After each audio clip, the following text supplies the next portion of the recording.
So today we will start our revision section of the chapter number 14, that is the biomolecules. Biomolecules बेटा हम किसको कहते हैं? वे molecules, वे substance, वे chemicals जो human being की growth और डेवलपमेंट के लिए नेसेसरी हैं, उसको हम कहेंगे बायोमोलिक्यूल्स। बायो का मतलब अपने आप में लिविंग वर्ड से रिलेटेड होता है, यानी जो लिविंग चीजों के लिए रिलेटेड है उनको हम बायोमोलिक्यूल्स कहते हैं। और बायोमोलिक्यूल्स हमारे बहुत सारे हैं, जिसमें से एक बायोमोलिक्यूल है बेटा हमारा कार्बोहाइड्रेट। कार्बोहाइड्रेट, अगर आप इसको वर्ड को देखो तो हमें ये लगता था कि कार्बोहाइड्रेट को पहले डेफिनेशन जो दी गई वो ये दी गई कि हाइड्रेट्स ऑफ कार्बन, कार्बोहाइड्रेट कि ये हाइड्रेट्स ऑफ कार्बन हो गए। हाइड्रेट का मतलब क्या होता है? H2O, कि ये कार्बन में H2O मॉलिक्यूल है, इसीलिए इनको कार्बोहाइड्रेट कहा गया। लेकिन ये रॉन्ग डेफिनेशन थी, क्योंकि कार्बोहाइड्रेट कभी भी हाइड्रेट नहीं बनाते, वाटर मॉलिक्यूल का कोई भी सोर्स इसमें नहीं होता। तो कार्बोहाइड्रेट एक्चुअल में क्या है? पॉली हाइड्रोक्सी एल्डिहाइड और ketone having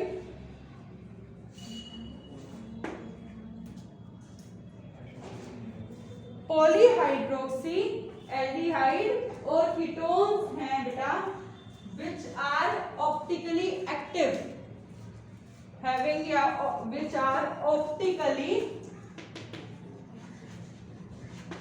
active।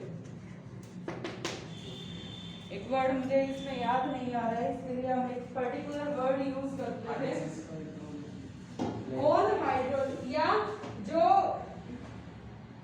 Optically active ही वर्ड है बेटा। These are optically active polyhydroxy aldehyde या कीटोन, या जो इन हाइड्रोक्सी एल्डिहाइड और कीटोन को हाइड्रोलाइज होने के बाद देगा वो सब्सटेंस हमारा क्या कहलाएगा? कार्बोहाइड्रेट कहलाता है। यानी कार्बोहाइड्रेट में पॉली, पॉली का मतलब बहुत सारे, हाइड्रोक्सी OH ग्रुप, एल्डिहाइड का मतलब CHO और कीटोन का मतलब CO, यानी बहुत सारे OH ग्रुप के साथ या तो कोई एल्डिहाइड ग्रुप हो या कोई कीटोनिक ग्रुप होगा, तो वो क्या कहलाएगा? हमारा कार्बोहाइड्रेट कहलाएगा। तो बेटा पहले स्ट्रक्चर के बेस पर ना जाके हम इसकी जनरल क्लासिफिकेशन पढ़ लेते हैं कि हमारे कार्बोहाइड्रेट को हम क्लासिफाई किस तरीके से करते हैं। तो first on the basis of number कि हमें कितने कार्बोहाइड्रेट मिलते हैं ऑन हाइड्रोलिसिस, या जो सिंगल रहता है उसमें हमारे हैं बेटा मोनोसैकेराइड्स, ओलिगोसैकेराइड्स,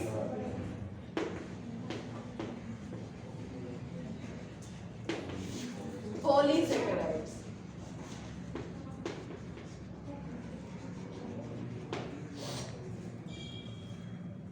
कार्बोहाइड्रेट को अगर हम numbering counting of amount of polyhydroxy aldehyde या कीटोन ग्रुप के ऊपर लेके चलते हैं, तो ये हमारे 3 तरह के होते हैं बेटा। इसको आपने नंबर भी याद होना चाहिए, इसका नंबर के साथ एग्जाम्पल जरूर याद होना चाहिए आपको, क्योंकि कई बार आपकी डेफिनेशन पूछ लेते हैं। क्या पूछ लेते हैं बेटा? डेफिनेशन पूछ लेते हैं। ले अगर हम बात करते हैं बेटा मोनोसैकेराइड्स, मोनो का मतलब होता है वन, सैकेराइड्स का मतलब होता है शुगर को हम एक तरीके से सैकेराइड्स वर्ड बोलते हैं। तो मोनो का मतलब सिंगल और सैकेराइड्स का मतलब वन। ये क्यों करवाना इंपॉर्टेंट है बेटा? क्योंकि कई बार इस चैप्टर में 3 नंबर का क्वेश्चन सिर्फ डेफिनेशन को लेकर बना दिया जाता है कि define the following with the example. तो monosaccharides which do not give any carbohydrate unit on hydrolysis, कि जो हाइड्रोलाइज होने के बाद कोई और फर्दर यूनिट ना दे, वो हमारे क्या कहलाते हैं? मोनोसैकेराइड्स। इसमें आप सिर्फ 3 एग्जांपल याद करिएगा, ग्लूकोज, फ्रक्टोज, गैलेक्टोज।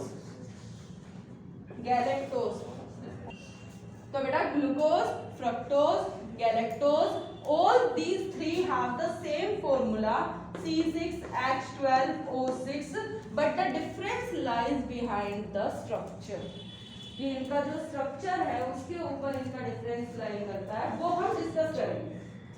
ठीक है, तो monosaccharides are those which do not hydrolyse further to give further carbohydrate unit, but oligosaccharides on hydrolysis they give 2 to 10 monosaccharides जो हाइड्रोलाइज होने के बाद 2 से 10 तक मोनोसैकेराइड यूनिट्स देते हैं, उनको हम बोलते हैं ओलिगो।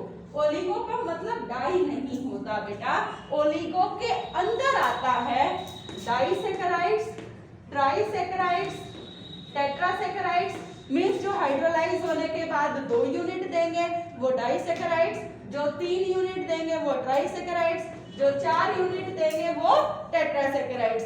इस तरीके से ये कितने मैक्सिमम दे सकते हैं? 10। कितने दे सकते हैं? 10। लेकिन हम वो करना नहीं है, हमें कि 10 तक नहीं पहुंचना, हमें सिर्फ 4 तक पहुंचना है और उनके नाम पता होने चाहिए विद एग्जांपल। जैसे आपके डाइसैकेराइड्स हैं बेटा 3। डाइसैकेराइड्स कितने हैं बेटा? 3। डाइसैकेराइड्स कौन कौन से हैं? Maltose, sucrose, lactose. अगर हम इसको बाइफरकेट करें तो ये 2 यूनिट ग्लूकोज से मिलकर बनता है, यानी दोनों ही ग्लूकोज होते हैं। इसमें एक ग्लूकोज और एक फ्रक्टोज होता है, और लैक्टोज में बेटा एक ग्लूकोज और एक गैलेक्टोज होता है। क्लियर है या नहीं है? तो ये आपका डाइसैकेराइड्स का एग्जांपल है। ट्राइसैकेराइड्स है आपका बेटा, किसी को आता है इसका एग्जांपल? रेफिनोल। और रेफिनोल में क्या होता है बेटा? यही क्यों मैंने एग्जांपल लिया, क्योंकि इसको याद करना आसान है। इसमें एक ग्लूकोज, एक फ्रक्टोज, एक गैलेक्टोज होता है, यानी ये 3 से मिलकर बना है, ग्लूकोज, फ्रक्टोज, गैलेक्टोज। और टेट्रा वाले का एग्जांपल स्टैकाइरोज। स्टैकाइरोज, सैकराइडोज में सिर्फ क्या चेंज है? 2 ग्लूकोज है इसमें, एक गैलेक्टोज है और एक फ्रक्टोज है। इसीलिए कह रही बेटा एक एक एग्जांपल आपको याद होना चाहिए कि oligosaccharides are those which give 2 to 10 monosaccharides unit on hydrolysis are called the oligosaccharides. Got it or not? Bolo? Yes ma'am. So the next one is the polysaccharides। polysaccharides किसको कहेंगे? poly का मतलब बहुत सारे, यानी यहाँ पे नंबरिंग 2 to 10 नहीं, नंबर थाउजेंड्स में जब चला जाता है, that is called the polysaccharides which on hydrolysis gives a large number, approx more than 1000 या more than 100 ये यूनिट देते हैं on hydrolysis। So these are called polysaccharides। और poly के एग्जांपल है बेटा स्टार्च, सेल्यूलोज, ग्लाइकोजन। और अगर हम इनकी बात करें तो कार्बोहाइड्रेट अपने आप में क्या काम करते हैं बेटा? एनर्जी सोर्स है ये। हम खाना खाते हैं क्यों?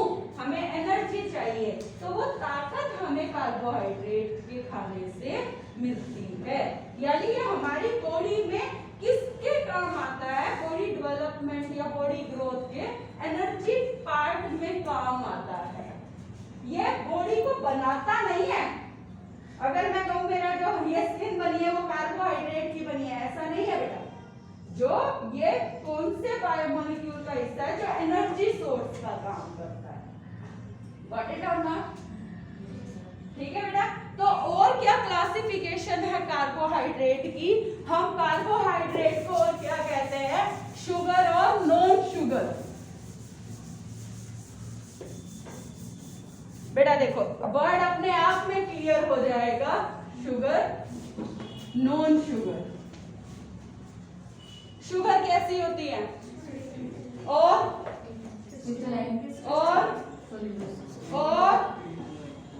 Crystalline, soluble, sweet. 3 पॉइंट हो गए। तो नॉन शुगर क्या होगा? नॉन क्रिस्टलाइन यानी अमोर्फस, और इनसॉल्युबल, और नॉट स्वीट, स्वीट टेस्टलेस। तो शुगर और नॉन शुगर के यही तीनों पॉइंट है बेटा। अब बात आ जाती है एग्जाम्पल। इसमें मोनो और डाई दोनों आ जाते हैं, मोनोसेकेराइड्स और डाइसेकेराइड्स। और इसमें आता है पॉली, स्टार्च हो गया, सेल्यूलोज हो गया। ये कोई टेस्टलेस थोड़ी होता है, चीनी थोड़ी है ये, बोलो बच्चे। तो ये डिफरेंस है। क्लियर है या नहीं है? कि जो स्वीट हो, जो क्रिस्टलाइन हो, जो सोल्यूबल हो, तो वो कैरेक्टरिस्टिक किसकी है? शुगर की। और जो ये कैरेक्टरिस्टिक शो नहीं करता वो नॉन शुगर। शुगर की फर्दर 2 टाइप की है बेटा, reducing sugar and non reducing sugar, which is very important बेटा। This definition is very important। आ जाती है रिड्यूसिंग शुगर किसको कहते हैं? रिड्यूसिंग शुगर, रिड्यूसिंग शुगर बेटा एक जनरल क्राइटेरिया। रिड्यूसिंग एजेंट किसको बोलते हैं?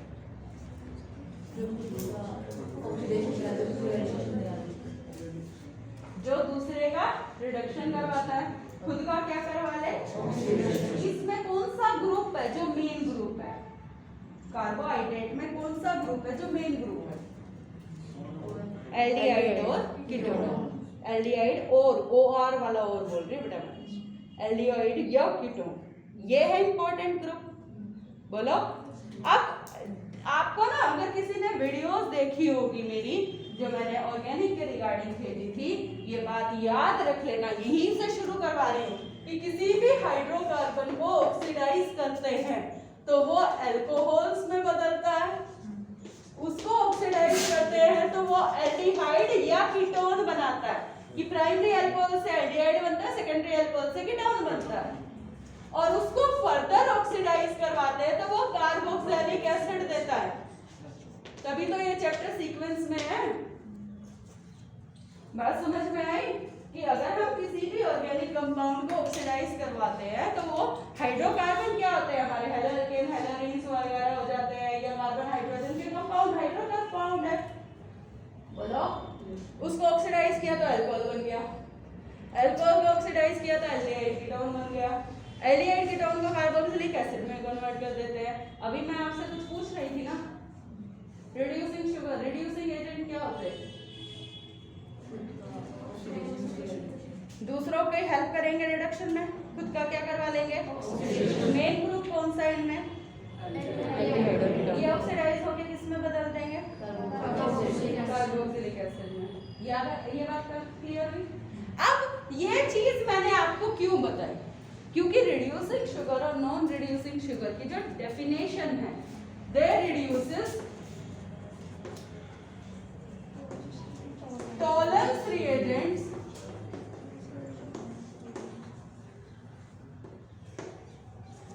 And Fehling solution.